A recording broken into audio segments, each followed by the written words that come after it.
ठीक है। अब आज हम फिर से एक बार रिवाइज करवा रहे हैं कॉन्सेप्ट्स को कि व्हाट इज थ्रस्ट। थ्रस्ट क्या है? थ्रस्ट किसको कहेंगे हम लोग? बोलो। Perpendicular force acting on a body is called thrust. Thrust defined as the normal force acting on any surface. Thrust means normal force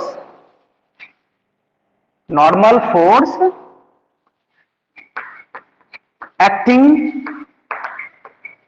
on any surface. ठीक है, मतलब अगर ये हमारा कोई सरफेस है तो फोर्स जो होगा वो परपेंडिकुलर होगा। फोर्स जो होगा वो परपेंडिकुलर होगा, तो इसको हम लोग थ्रस्ट बोलेंगे।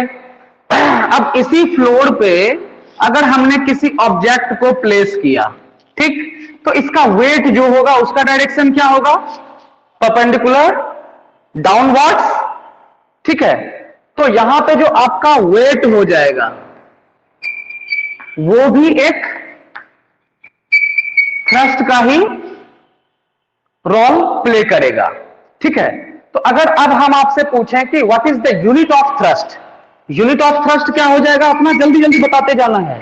Unit of thrust, Newton sir. Unit of thrust, Newton. Unit of thrust is Newton. Newton, ये तो एसआई यूनिट हुआ।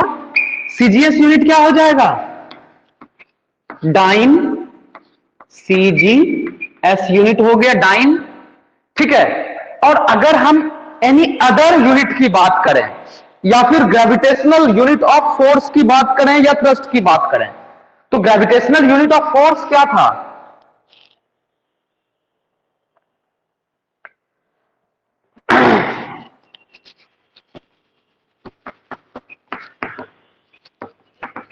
ग्रेविटेशनल यूनिट ये हो जाएगा आपको केजी वेट।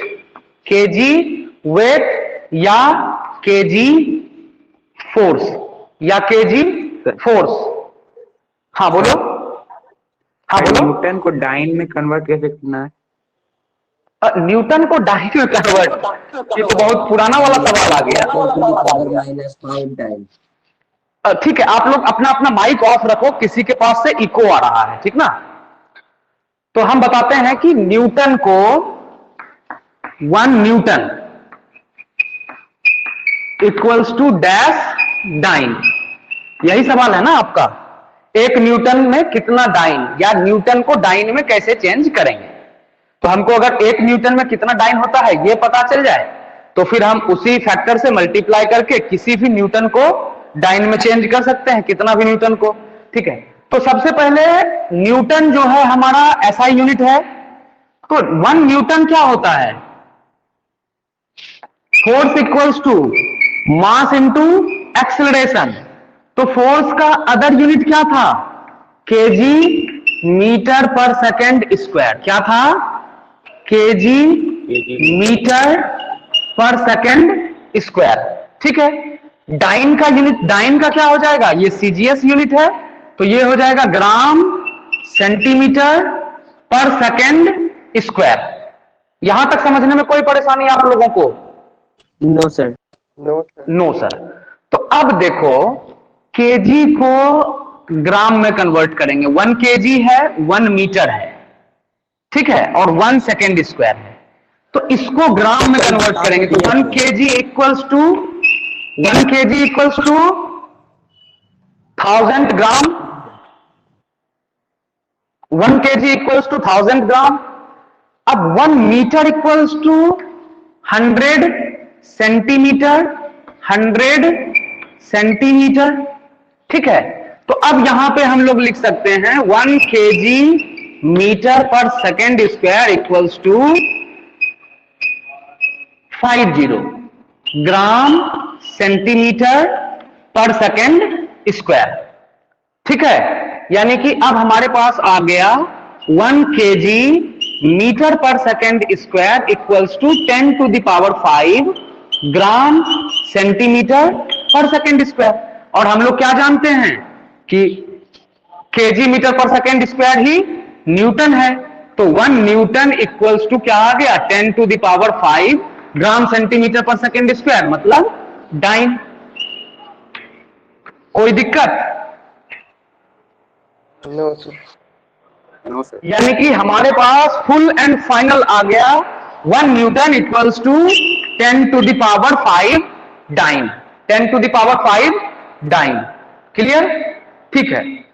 तो अब हम लोग चर्चा करते हैं कि ग्रेविटेशनल यूनिट ऑफ वेट।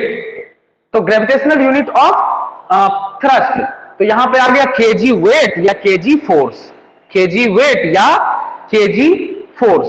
तो अब यहां पे अगर हम आपको बोले कि 1 KG weight equals to 1 KG weight equals to 9.8 newton, 1 KG weight equals to 9.8 newton. इसी का डाइन में कितना हो जाएगा? Sir 9.8 into 10 to the sir 9.8 into 10 to the power 5। 5, ठीक है। और ये हो गया अपना 1 ग्राम वेट। ये तो केजी वेट तो ऐसा यूनिट हो गया। तो केजी वेट जब हो सकता है तो ग्राम वेट और ग्राम फोर्स भी हो सकता है। तो 1 KG weight equals to 980 dyne, 980 dyne. इन सारे रिलेशंस को आप लोग याद रखेंगे, किसी भी एग्जाम, कॉम्पिटिटिव एग्जाम में आपके सामने आ जाएगा। आपको लगेगा कि अरे हमने तो पढ़ा ही नहीं था, ये तो पढ़ाया ही नहीं गया था, लेकिन एक्चुअली ये पढ़ाया जा चुका है। ठीक है, नोट कर लिए? Yes sir. इरेज कर दें? इरेज करें भैया? सर 9800 कैसे हुआ सर?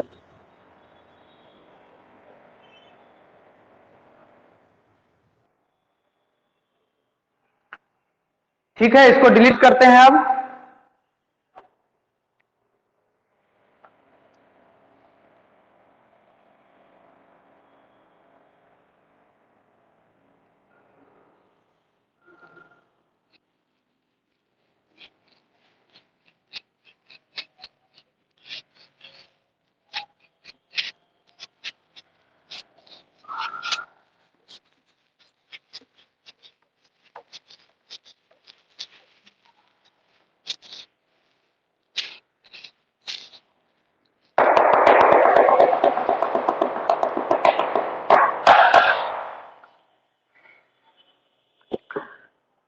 चलो, ये चीज समझ में आ गया सबके?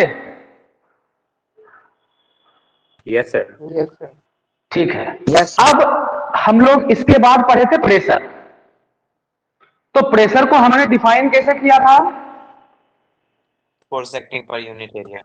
Force acting per unit area. Pressure equals to क्या हो जाएगा हमारा? Thrust upon area, thrust upon area. ठीक है, यानी कि P equals to F upon A। अब प्रेशर का यूनिट क्या था? Unit of pressure, unit of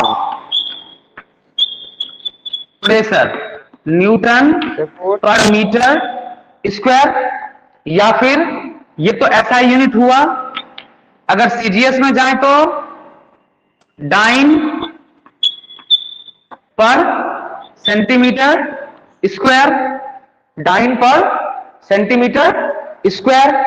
ठीक है, अब देखो 1 न्यूटन मीटर पर 1 न्यूटन पर मीटर स्क्वायर को ही हम लोग क्या बोले? 1 newton metre square equals to 1 pascal. 1 newton पर metre square equals to 1 pascal. Blaise Pascal एक साइंटिस्ट थे जिनके ऑनर में प्रेशर का यूनिट लिया गया क्या? पास्कल। यहां आई बात समझ में?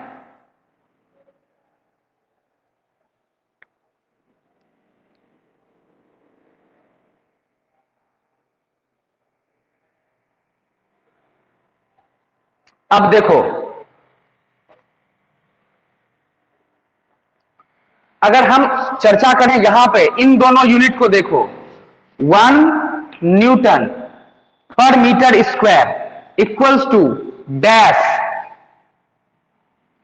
Dine per centimetre square.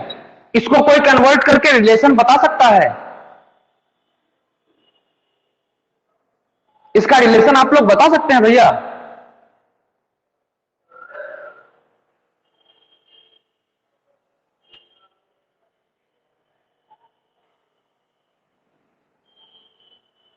अरे हाँ तो भाई, we don't have the whole day.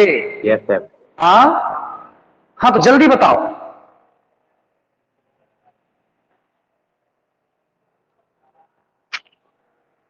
छोटा छोटा क्या चीज पूछ रहे हैं सर? देखो सर 10 to the power 5 हम ये पूछ रहे थे कि 1 न्यूटन मीटर स्क्वायर, 1 न्यूटन पर मीटर स्क्वायर यानी कि 1 पास्कल हुआ equals to dash dyne per centimetre square.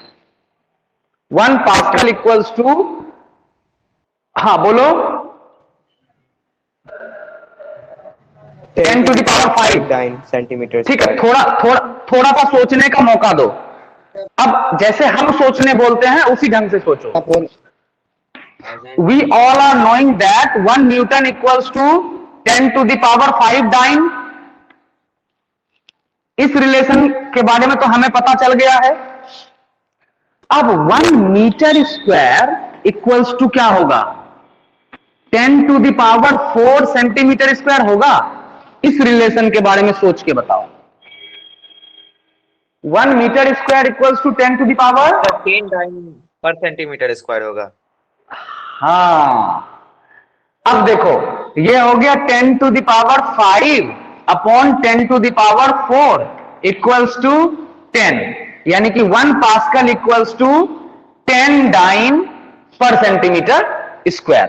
ये रिलेशन अब क्लियर हुआ? एक ही तरफ से सोचते हो, दूसरे यूनिट का क्या, उसको छोड़ दोगे ऐसे ही।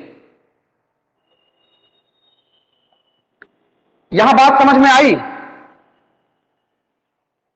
Yes, sir. ठीक है। अब एक अदर यूनिट है प्रेशर का, बार। ये बड़ा यूनिट है, ये बड़ा यूनिट है। तो 1 बार इक्वल्स टू क्या हो जाता है? 10 to the power 5 pascal. 1 bar equals to 10 to the power 5 pascal. ये सारे रिलेशन याद रखोगे, ये सारे रिलेशन याद रखोगे, ठीक है। अब जो ग्रेविटेशनल यूनिट था अपना, ग्रेविटेशनल यूनिट,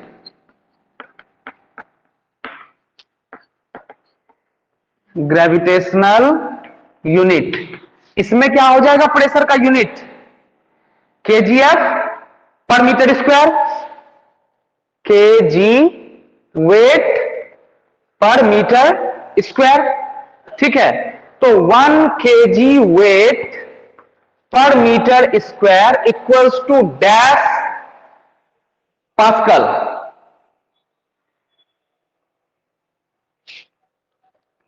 बोलो, डैश पास्कल। और पास्कल का मतलब क्या हुआ? पास्कल मींस न्यूटन पर मीटर स्क्वायर। तो 1 केजीएफ मतलब कितना था? न्यूटन, कितना न्यूटन था?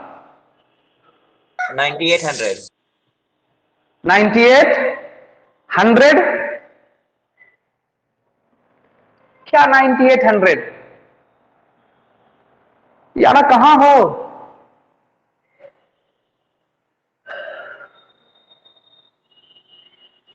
One kg F equals to, ये आ जाएगा आपको 10 पास्कल। ये क्या आ जाएगा? 10 पास्कल। इस रिलेशन को भी याद रखोगे, स्क्रीनशॉट ले लो और कॉपी में भी जरूर लिखना। कॉपी में जरूर लिखिएगा इसको। इरेज करें? इरेज करें भैया? Yes, sir. Very good.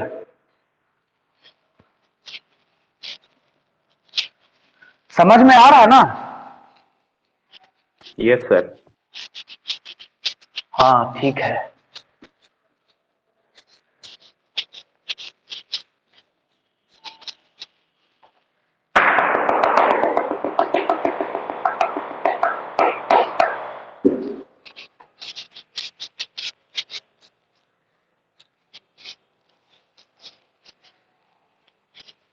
मतलब बोर्ड अपने से साफ करना पड़ रहा है। तुम लोग होता तो कम से कम इतना तो हेल्प करता। अच्छा, अब फ्लूइड प्रेशर के बारे में बात करते हैं। Fluid pressure.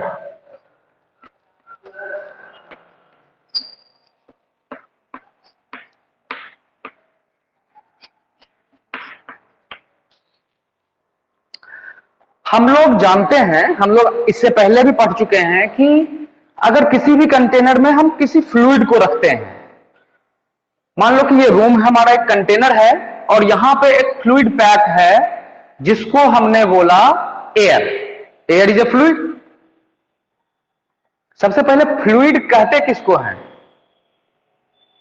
The material which can flow by application of external force। जब किसी भी चीज पे एक्सटर्नल फोर्स लगता है और वो फ्लो हो सकता है तो उसको हम लोग फ्लूइड कहते हैं। और जब किसी फ्लूइड को हम किसी कंटेनर में रखते हैं तो वो फ्लूइड उस कंटेनर के हर एक सरफेस पे फोर्स अप्लाई करता है। वो हर एक सरफेस पे फोर्स अप्लाई करता है। अब हमारे पास एक रबर का बलून है, एक बलून है, और हम लोग क्या कर रहे हैं, उस बलून में पानी भरेंगे। उस बलून में पानी भरेंगे। तो ये एक पाइप ले लिया हमने और यहां से बलून को अटैच किया। यहां से बलून को अटैच किया हमने, ठीक है। अब यहां से पानी डालना स्टार्ट करेंगे, ठीक है। तो अब थोड़ी देर में क्या होगा, बलून का साइज इंक्रीज होगा, बलून का साइज इंक्रीज होगा, होगा कि नहीं होगा?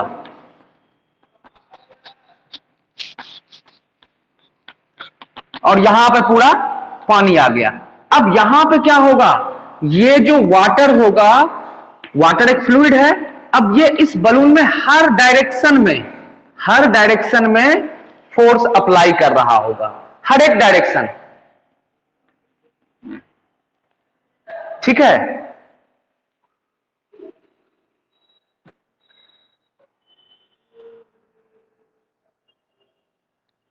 तो हम लोग कह सकते हैं कि the pressure exerted by any fluid is termed as fluid pressure, is termed as fluid pressure, ठीक है।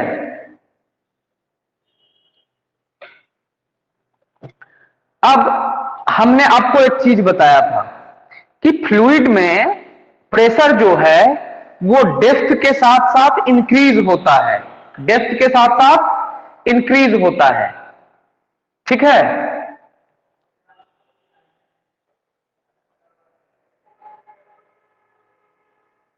आई बात समझ में? इसको मिटा दें?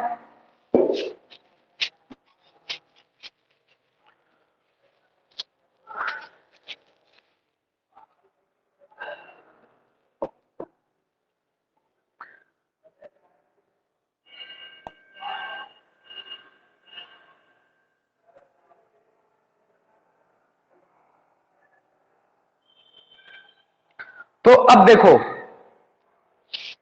ये हमारे पास कोई कंटेनर है, इसमें फ्लूइड भरा हुआ है, ठीक। अब इस कंटेनर में जहां तक फ्लूइड भरा हुआ है, समथिंग इसका वॉल्यूम होगा, होगा ना।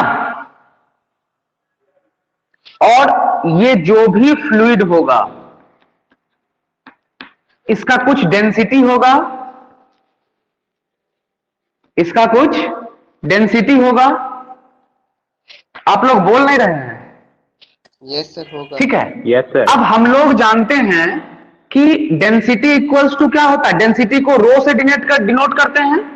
डेंसिटी इक्वल्स टू होता है मास अपॉन वॉल्यूम। ठीक, तो यहां पे मास इक्वल्स टू क्या हो जाएगा?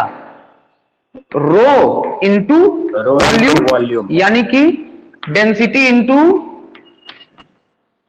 Volume, density into volume, density into volume. अब इससे पता चल गया हमको कि कितना मास है। ठीक, तो अब देखो जैसे जैसे हम नीचे जा रहे हैं तो अभी तो हमारे ऊपर इतना ही मास हुआ, तो यहां तक का ही वॉल्यूम कंसीडर करेंगे, फिर नीचे आए तो अब वॉल्यूम यहां तक का कंसीडर होगा। अगर बॉटम पे कोई पॉइंट ले लिए तो पूरा वॉल्यूम कंसीडर होगा। आई बात समझ में? और जब वॉल्यूम इंक्रीज हो रहा है तो मास भी इंक्रीज होगा, क्योंकि हम लोग देख रहे हैं कि mass is directly proportional to volume, mass is directly proportional to volume and density, mass is directly proportional to density and mass is directly proportional to volume. ठीक है। अब इसके बाद हम लोग वेट, जब वेट निकालेंगे इस जगह पे, अगर हमको प्रेशर निकालना है, प्रेशर इस पॉइंट पे, ए पॉइंट पे, तो प्रेशर इक्वल्स टू क्या हो जाएगा? Force upon area, force upon area. ठीक है, तो अब इतना जो वेट है ये पूरा इस एरिया पे एक्ट कर रहा है, पूरे एरिया पे एक्ट कर रहा है, बॉटम पे। ठीक है, आप लोग समझ पा रहे हैं? Yes sir. यस तो सबसे पहले तो ये सिलिंड्रिकल होगा अपना, सिलिंड्रिकल होगा ना, तो सिलेंडर का वॉल्यूम क्या हो जाएगा? Pi r pi square square h. Pi r square h, pi r square h, यानी कि ये पाई आर स्क्वायर क्या हो गया? Area of base. तो यहां पे हम लोग एरिया ऑफ बेस को ए ले लिए, एरिया ऑफ बेस को ए ले लिए, इनटू हाइट कर दिए, तो वॉल्यूम आ जाएगा ना? Yes sir. भैया मैथमेटिक्स सोच के बताओ, आएगा? आ जाएगा। सर आएगा। ठीक, ठीक है। अब वॉल्यूम आ गया, इतने में मास क्या हो जाएगा? अगर फ्लूइड का डेंसिटी रो है, फ्लूइड का डेंसिटी रो है, तो मास इक्वल्स टू क्या हो जाएगा? वॉल्यूम इंटू डेंसिटी, यानी कि ए इंटू एच इंटू रो। कोई दिक्कत? मास आ गया? मास से काम नहीं चलेगा, we will have to find that weight of that mass. तो यहां पे अब बताओ वेट क्या हो जाएगा अपना? जी से मल्टीप्लाई कर। वेट हो जाएगा a into h into rho into g. Mass क्या, वेट क्या हो गया? A into h into rho into acceleration due to gravity. Weight आ गया अपने पास? वेट आ गया? Yes sir. तो वेट ही तो अपना फोर्स होगा। तो फोर्स क्या हो गया बोलो? A into h into rho into small g upon area of base, क्योंकि ये पूरा मास पूरे बेस पे फोर्स अप्लाई कर रहा होगा। आई बात समझ में? Yes sir. Yes sir. तो एरिया ऑफ बेस क्या था अपना? Pi r square. Area of base, pi r square को ही हम लोग ए ले लिए थे, कैपिटल ए। तो यहां पे कैपिटल ए से डिवाइड कर दें, ए कट गया। Yes sir. तो pressure, pressure in fluid, pressure in fluid हमारे पास क्या आ गया formula? Rho g h. Pressure in fluid का फॉर्मूला क्या आया? Rho g h, rho g h. तो अब यहां पे अगर हम बोलें कि pressure in FLUID, pressure in fluid directly proportional किसके हो जाएगा? रो के। रो क्या है? डेंसिटी ऑफ फ्लूइड, लिक्विड जो भी है फ्लूइड, ठीक, डेंसिटी ऑफ फ्लूइड। फिर pressure is directly proportional to acceleration due to gravity, acceleration due to gravity, and pressure is directly proportional to Height. H. Height नहीं, यहां पे डेप्थ बोलेंगे, यहां पे होगा सर। डेप्थ बोलेंगे, ठीक है। तो pressure is directly proportional to the height of liquid भी बोल सकते हो या डेप्थ भी बोल सकते हो, height of fluid, height of depth of object भी बोल सकते हैं ना। डेप्थ ऑफ ऑब्जेक्ट नहीं, डेप्थ इनसाइड द फ्लूइड, कितना डेप्थ में आए फ्लूइड के अपर मोस्ट लेवल से कितने डेप्थ में आए, ठीक है। या फिर आप जिस जगह पे प्रेशर कैलकुलेट करना चाह रहे हो उसके ऊपर कितना हाइट है, हाइट ऑफ फ्लूइड, ठीक है। तो यहां पे हमको क्या पता चला कि जैसे जैसे हमारा डेप्थ बढ़ेगा प्रेशर भी बढ़ेगा। तो इसके लिए हम जो सबसे पहले एक एग्जांपल दिए थे कि एक बोतल ले लिए हम, ये हमारा कोई प्लास्टिक का बोतल है और इसमें हमने फ्लूइड को फिलअप कर दिया, इसमें हमने फ्लूइड को फिलअप कर दिया। अब हम क्या किए कि इसमें पहले से कुछ कुछ होल था जिसको हम पैक करके रखे हुए थे एट डिफरेंट हाइट। अब जैसे ही इसको प्लग आउट कर देंगे तो देखेंगे कि यहां से लिक्विड जो है वो ऐसे यहां गिरा, यहां वाला लिक्विड यहां गिरा, फिर यहां वाला लिक्विड, और तो जैसे जैसे नीचे जाते जाएंगे प्रेशर बढ़ रहा है तो पानी ज्यादा स्पीड से और लंबे दूरी तक जाएगा, ज्यादा स्पीड से लंबे दूरी तक जाएगा। यह चीज स्पष्ट हुआ? Yes sir. Yes, sir. ठीक है, ठीक है। तो फिर अगले क्लास में विशेष चर्चा होगी। आज घंटी बज चुकी है, आप लोग स्क्रीनशॉट ले लो या फिर रिकॉर्ड भी है वीडियो, बाद में भी आप चाहो तो वीडियो को देख के कॉपी कर सकते हो, ठीक है। ठीक है सर। तो आज के लिए इजाजत दें, हरिओम बोल दें। हरिओम सर। हरिओम। समझ में आया? Yes sir. मजा आया क्लास में? Yes, sir. Very good. अब जाके पढ़ना भी, ठीक है। हरिओम। हरिओम। हरिओम।